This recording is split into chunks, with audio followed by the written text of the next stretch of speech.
सभी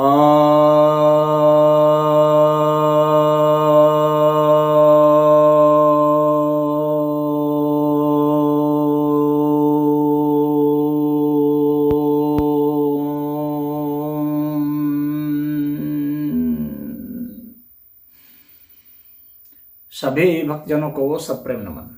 भक्तों, आज आपके समक्ष ब्रह्मसूत्र के प्रथम अध्याय के द्वितीय पाद के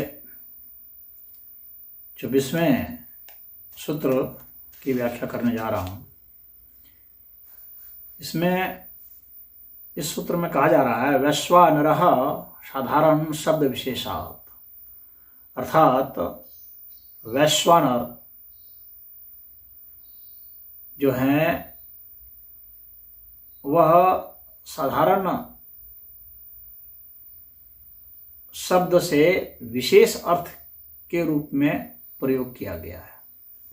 अर्थात परमात्मा को वैश्वानर कहा गया है, तो वह साधारण अर्थ में नहीं कहा गया है, वह विशेष अर्थ में कहा गया है। परमात्मा का वर्णन जो उपनिषदों में भी आया है और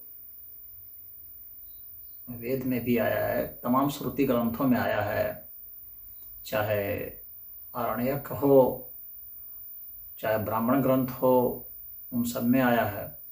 तो यह जो है इस साधारण अर्थ में नहीं आया है, विशेष अर्थ में आया है, परमात्मा के लिए प्रयुक्त हुआ है इस शब्द का।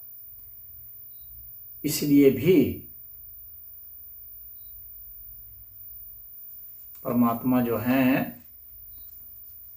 वह वैश्वानर के रूप में बताए गए हैं।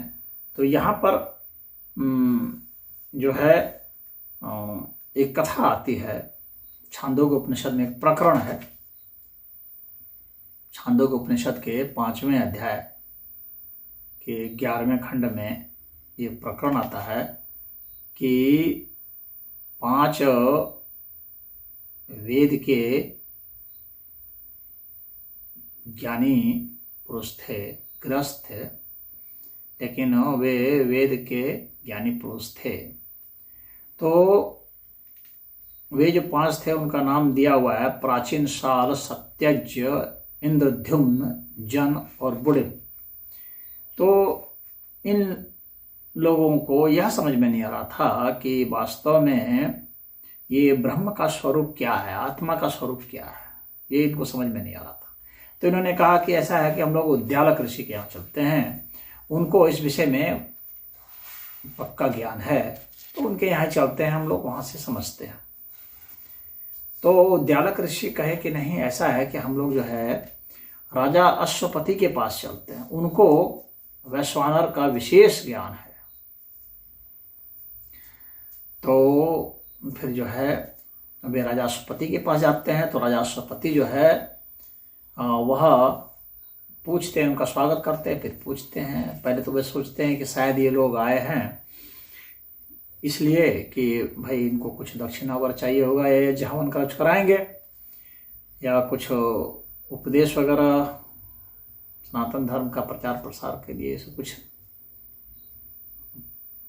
कार्यक्रम करने के लिए आए।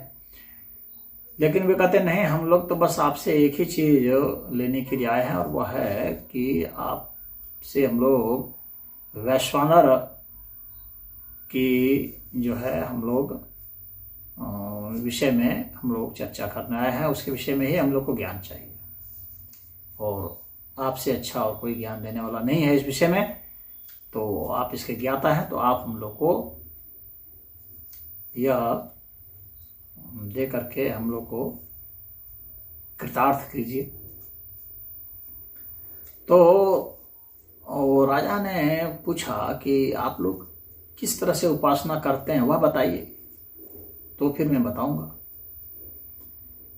तो प्राचीन साल ने कहा कि मैं तो ध्युलोक को ही परमात्मा समझ करके उपासना करता हूं। फिर सत्यज्ञ कहे कि मैं तो सूर्य की उपासना करता हूं परमात्मा समझ करके। तो इंद्रद्युम्न ने कहा कि मैं तो वायु की ही उपासना करता हूं। जन ने कहा कि मैं तो आकाश की उपासना करता हूं परमात्मा समझ करके। बुड़िल ने कहा कि मैं तो जल की उपासना करता हूं परमात्मा ही समझ के। तो राजा ने कहा कि आप लोगों की उपासना तो सही है, लेकिन आप जो हैं उस परमात्मा अनंत है, तो आप उसके एक एक अंश की उपासना कर रहे हैं। ये एक एक अंग की उपासना कर ले, इसलिए ये सर्वांग, ये पूर्ण उपासना नहीं है। आप लोग गलत नहीं है, लेकिन आप लोग पूर्ण की नहीं कर रहे हैं, अंश की कर रहे हैं। तो थोड़ी ये है, तो अगर आप लोग इसमें सुधार कर लें तो सही हो जाएगा। तो कहे कि तो अश्वपति जी ने कहा कि यह पूरा जो विश्व जो है ना, तो विश्व की आत्मा जो है वह जो है पूरे विश्व की आत्मा जो है, यानी सब, विश्व का मतलब सब, कुछ भी बाकी नहीं रहे उसमें, तो वह जो है वह द्युलोक, उसका जो है मस्तक है, यानी उस संपूर्ण अस्तित्व का द्युलोक जो है वह मस्तक है, यानी उसका एक हिस्सा है मस्तक। और सूर्य जो है उसका नेत्र है, यानी जितनी भी चमकने वाली चीजें हैं, जितनी भी रोशनी देने वाली चीजें हैं, ये सब मान लीजिए सूर्य आप हैं, तो वो कहा कि सूर्य जो है उसके नेत्र है, किसके? उस वैश्वानर के, जो समस्त है, संपूर्ण है। तो और वायु जो है उसके प्राण है, और आकाश जो है उसका शरीर का मध्य भाग है, और जल जो है बस्ती स्थान है, और पृथ्वी जो है दोनों चरण है, और वेदी जो है उसका वक्षस्थल है, और दर्भ जो है वो लोम है, यानी रोम है, और गार्हपत्य अग्नि हृदय है, और अन्वहार्य पचन अग्नि मन है। यानी गार्हपत्य अग्नि जो है उसको हृदय कहा जाता है, यानी मन को जो है अन्वहार्य पचन अग्नि कहा जाता है, और मुख जो है उसको आह्वानी अग्नि कहा जाता है। यानी ये सब अग्नि के इस तरह से स्वरूप हुए। तो कहने का मतलब है कि परमात्मा का यहाँ साकार स्वरूप की एक रूपरेखा खींची गई है। तो परमात्मा के साकारात्व से इनकार नहीं किया गया है। तो वे कहते हैं वहां पर, तस्य हावा एतस्य आत्मनो वैश्वानरस्य मूर्धैव सुतेजास्य चक्षुर विश्वरूपः प्राणः पृथग्वतर्मात्मा संदेहो बहुलो बस्तिरेव रैः पृथिव्येव पादावुर एव वेदिलोर्माणि बर्हिहृदयं गार्हपत्य मनोअन्वहार्य पचन आश्याम आहवनीयः। तो यहाँ पर ये स्पष्ट कार्य, यानी उपनिषद जो है ये क्लियर कट कह रहा है कि परमात्मा को आप मात्र निराकार मत मानिए भाई, साकार भी हैं। ऐसी में कितने लोग जो हैं चिल्ला रहे हैं, चीख रहे हैं, आलोचना कर रहे हैं साकार पूजा की, मूर्ति पूजा की बहुत आलोचना कर रहे हैं। लेकिन परमात्मा को जो है उसको सिर्फ एक पक्ष में मत देखिए, एक निगाह से मत देखिए, खाली निराकार में मत देखिए। जो भी गुण हैं वे भी जो है साकार ही होते हैं, गुण साकार ही होगा। जो भी विशेषण आप लगाएंगे परमात्मा के विषय में, ऐश्वर्यवान कहेंगे, तेजस्वीवान कहेंगे, शक्तिमान कहेंगे, जो भी आप कहेंगे वह सब ही आकार में ही होगा।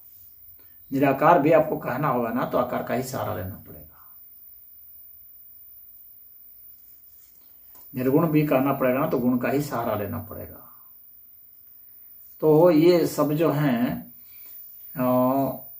जो तथ्य है, जो सामने है, जो अनुभूत जगत है, वह साकार जगत है, उसको आप कैसे इनकार कर सकते हैं? तो वेद ने और उपनिषद ने भी इनकार नहीं किया है, लेकिन कुछ लोग वेद का एक पक्षी व्याख्यान, एक पक्षी जो है वह देने के लिए ही एकदम कट्टर हो चुके हैं और कहते हैं नहीं नहीं जो ऐसा ही होगा। तो उसका यहाँ पर उत्तर मिल रहा है।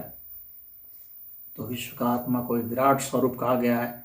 स्वरूप में रूप है, रूप है तो वैसे क्या हो गया, वो आकार हो जाएगा। तो चाहे अग्नि है, परमात्मा को अग्नि से, और अग्नि सूक्त है वेद में, तो वेद के जो अग्नि सूक्त है उसको लीजिए, अग्नि क्या है, अग्नि तो फिर वो फिर आकार में ही है। तो कोई भी आप सूक्त ले लेंगे वो आकार ही होगा। तो आकार से आपको इतनी घृणा नहीं होनी चाहिए। हाँ, निराकार और निर्गुण भी बताया गया है, इससे कोई इनकार नहीं किया सकता, लेकिन वह साकार भी है। साकार निराकार होने से ही पूर्ण होगा ना। अगर आप एक को हटा देंगे तो पूर्ण कहाँ से होगा? खाली साकार रखेंगे तो भी पूर्ण नहीं होगा, खाली निराकार रखेंगे तो भी पूर्ण नहीं होगा, खाली सगुण रखेंगे तो भी पूर्ण नहीं होगा, खाली निर्गुण रखेंगे तो भी पूर्ण नहीं होगा। ये सब मिल करके ही पूर्ण काल आएंगे ना, मिल करके ही अनंत होंगे ना, अन्यथा वो तो एक अंत कर जाएगा। कहीं जहां से सगुण शुरू होगा वहां निर्गुण अंत कर जाएगा, तभी उसको हम कह पाएंगे कि सगुण है। तो उसकी पूर्णता के लिए यह जरूरी है कि ये इंक्लूसिव होना चाहिए, एक्सक्लूसिव नहीं होना चाहिए। तो यह चीज ही यहाँ पर कहा जा रहा है, वैश्वानरः साधारण शब्द विशेषात्। परमात्मा को वैश्वानर कहा गया है, पूरे विश्व का कहा गया। तो विश्व में तो सब कुछ आ जाता है ना भाई, सब कुछ में तो साकार भी आ जाएगा, समझने वाली बात है। तो इसमें इतना ही है। हरि ओम।